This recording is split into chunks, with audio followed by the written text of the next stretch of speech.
Hello and welcome back to the top 85 games for the BBC Micro Video Countdown. In at number 52 is an arcade classic. It's Meteors.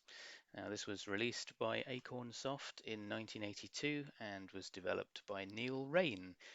But the game itself was based on the phenomenally popular Asteroids arcade game from 1979.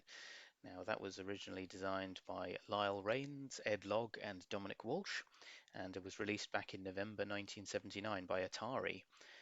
It originally came out as an arcade cabinet, which sold somewhere in the region of 70,000 cabinets, so really, really popular. It actually displaced Space Invaders almost immediately after its release, and it was later ported across to the Atari VCS, where it sold over 3 million copies. It's a vector-based graphics game. Actually, it draws its sort of roots from Lunar Lander in terms of its design. That's another game that we looked at in a previous video.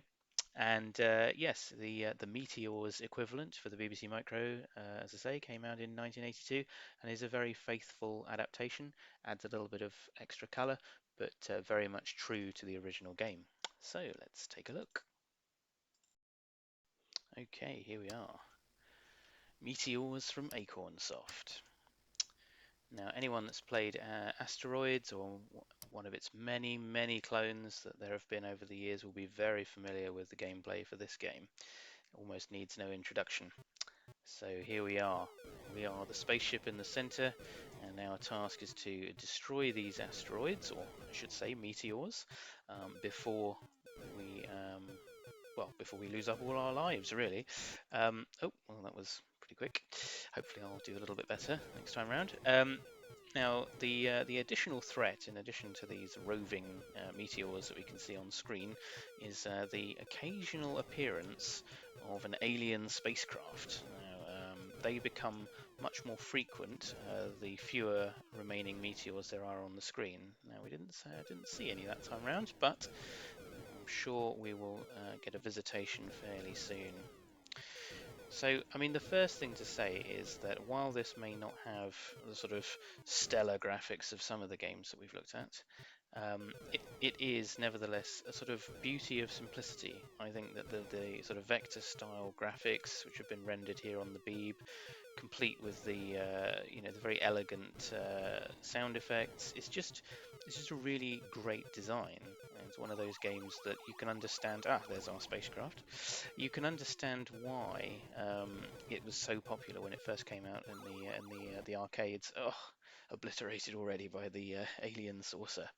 Well, we'll give that another go. I'm surprised I got into the Hall of Fame with that, really. Yeah, you can understand the appeal, why it was so popular, because I mean, it's like it sort of takes the concept of the arcade game to another level, really. I mean, I'm not even showing off the fact that I'm not even fixed in my position here. You know, I probably ought to move around a little bit just to really get the full effect. But yeah, you've got free reign over the grid or sheet, as it says at the top there, and really you can pretty much freely move wherever you want across the screen.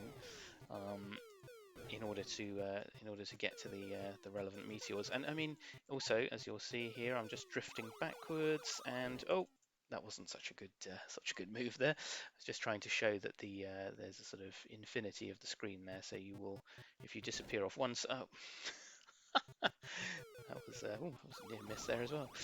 Yes, if you disappear off one side, you will appear on the other. Oh no, oh, which is obviously common to games like Pac-Man as well. I'm not doing too well here, so we're going to have to give this a few more tries, I think. A few years since I played a bit of Meteors, but yeah, it's got a really sort of endless appeal. I mean, I can remember long after I'd sort of moved on to more advanced machines than the Beeb, and was using Windows machines, that you could still get some pretty nifty Asteroids style games for Windows, and I mean, I'm pretty sure there are others out there. You can probably play it. Oh, you can probably play it in a variety of web browser-based versions. I think there was a Flash version of it back in the days of Flash when that used to be popular. Oh, there's our spacecraft again. Let's see. Oh, no. Here we go. Now you see he comes thick and fast. Oh no! Gosh, didn't even get past the first level that time. Dreadful. Still, I'm filling up the old Hall of Fame there with my name. It's always good. Yeah, you really can understand the appeal of it, and it's a very playable game. Obviously, nothing too difficult to really sort of get to grips with in terms of the controls, but it's actually surprisingly difficult to play in the sense of being good at it. It's got cunning physics at work. Those meteors, the acceleration, obviously, of your own spacecraft is very well done. Yeah, although what it sort of, if you like, what it lacks in stunning graphics, it really makes up for in its gameplay. Although, I mean, saying that, I personally think that the graphics work really well. I mean, it almost doesn't need to be any more sort of complex than it is. There we go, cleared sheet one. I think it's a real design classic. Oh no. Once again, didn't make it past sheet two. Still, there we go, another entry in the old Hall of Fame. Maybe by the end of the video, I'll have taken up every slot in there. But yeah, it's cunning as well. Like it's sort of almost deceptive in the way that it looks like it's a fairly simple game, but actually, it's got a lot. Oh, it's got a lot to master to get really good at it. Oh, hang on, I'm going to come off the other side there. Oh no, I'm over there in the corner. Nope, I'm over here. Slightly odd when you go off at the edges there. Oh dear, obliteration. And I really do like I mean, you're seeing a lot of it because once again my gameplay is as usual lamentable best. You're seeing a lot of my ship being destroyed, and I think that the effect for that is really it's very simple, but it's very effective. The way that the sort of A shape just very gradually falls apart. There we go, made it to sheet two. Still got no lives to spare though, so I don't know how long this is going to last for. Oh, yes, there's almost a sort of temptation, you can see from my limited gameplay, there's a temptation to sort of just blast your way to victory. But really, if you really want to succeed at this, you have to really make use of the old thrust there. Now the other feature that I haven't been using, there you go, I just used it there, is the old hyperspace. So that is for the sort of panic mode, if you like. So if you think, oh no, I'm going to be hit by an asteroid and I haven't got enough time to make my escape, you can hit the old hyperspace there and it'll just randomly put you at some point on the screen somewhere else. And of course that comes with its own dangers, because you may well end up in the path of another asteroid or indeed the alien saucer. What I'm going to try to do this time is see if we can entice the space saucers. Oh dear, so that was a bad use of the hyperspace there. Yes, the space saucer actually has a little brother who is actually a lot smaller and comes in pink. No, you didn't manage to see him that time. But yes, if you sort of hang around for too long. Oh no, I'm going to do a hyperspace. If you hang around for too long. Oh no. Ah, just nudged the nose there. Yes, the little pink one comes out, and he's a lot harder to hit because he's about the same size as one of the small meteors. Oh dear, that didn't work out either. Yeah, I'm getting a bit too over-reliant on the hyperspace, really. I think I need to probably rein that in a bit. But yeah, I mean, I think it's fairly clear from what I've said so far that I think this game is brilliant.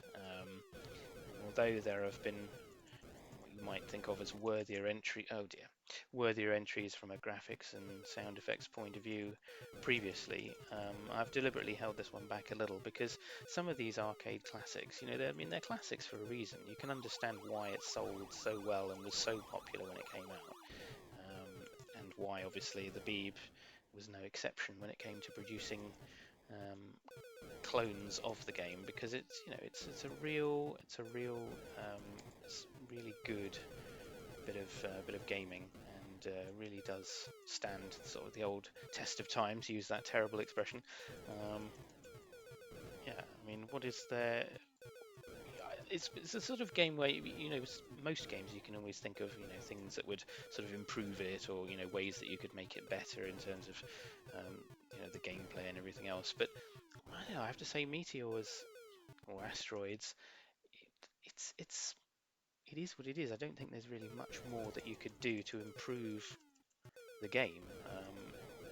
Yeah, you could make the graphics better. You could, and I've certainly seen versions of it with better graphics. Oh dear, that was it for sheet 3. I've certainly seen versions of it with better graphics, but does it make it a better game? In my opinion, not really. I think this is, it's obviously one step away from just having, sort of the use of alphabetic characters and punctuation marks that we saw in Meteoroids, our first game in the series. But it's sort of taken it sufficiently far away from that to a level of graphical simplicity that just works. It really does work. So, oh, it's hyperspace out of that. So I think we're drawing to the close here, but we'll see how much further I can get. And of course, the other thing I haven't remarked on as well is that wonderful heartbeat sound. I mean, you've got to say that is another aspect of. Oh dear, hyperspace 2 in a row there. That wasn't so good. That's another aspect of it that I think really works in its favour. The sound effects are fairly sparing, but that sort of steady dum dum dum dum dum dum sound, it's very good, and the fact that it speeds up and up and up and up and up as you get closer and closer towards the end of the level, it really helps add to that sense of doom and foreboding, and a sort of almost anxiety, if you like, that, oh, am I going to make it? Am I going to make it?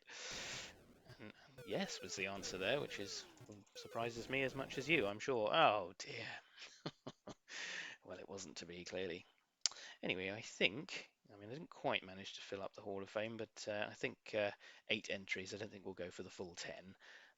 But yes, that was good fun. I hope you enjoyed that video, and I'm sure if you're watching this that you'll have played either this version or a very similar version of it before. But on the off chance that you haven't, and this is your first experience of an asteroid style game, do go and find one and give it a go. And if you've never played it before, Meteors for the BBC Micro, definitely the place to start. So thanks again for listening, and hopefully you'll join me next time. Until then, goodbye.